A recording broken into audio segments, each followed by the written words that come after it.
ভাবুন তো, একটা জায়গা আছে যেখানে বৃষ্টি হয়, নদী বইছে, সমুদ্র আছে, কিন্তু সেখানে এক ফোঁটা পানিও নেই। পানির বদলে সেখানে নদী ভরা আগুনে জ্বলা গ্যাস দিয়ে। এই অদ্ভুত জায়গার নাম টাইটান। টাইটান হলো শনি গ্রহের সবচেয়ে বড় চাঁদ। এটা আমাদের চাঁদের থেকেও বড়। পুরো সৌরজগতে টাইটানই একমাত্র জায়গা যেখানে পৃথিবীর মতো নদী আর হ্রদের পরিষ্কার প্রমাণ পাওয়া গেছে। টাইটানে তাপমাত্রা প্রায় -180°C।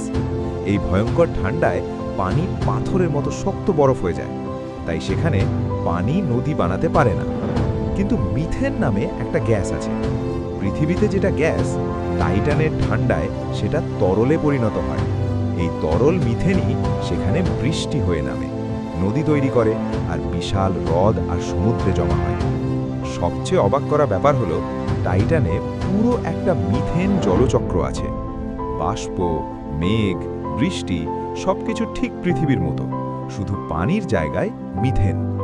এই কারণেই বিজ্ঞানীরা টাইটানকে এত গুরুত্ব দেয়, কারণ এটা আমাদের দেখায় পৃথিবীর জন্মের শুরুর দিকটা আসলে কেমন হতে পারত।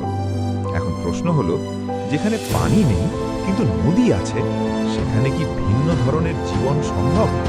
আপনি কি মনে করেন, টাইটানের মিথেনের নদীতে কি কিছু লুকিয়ে আছে?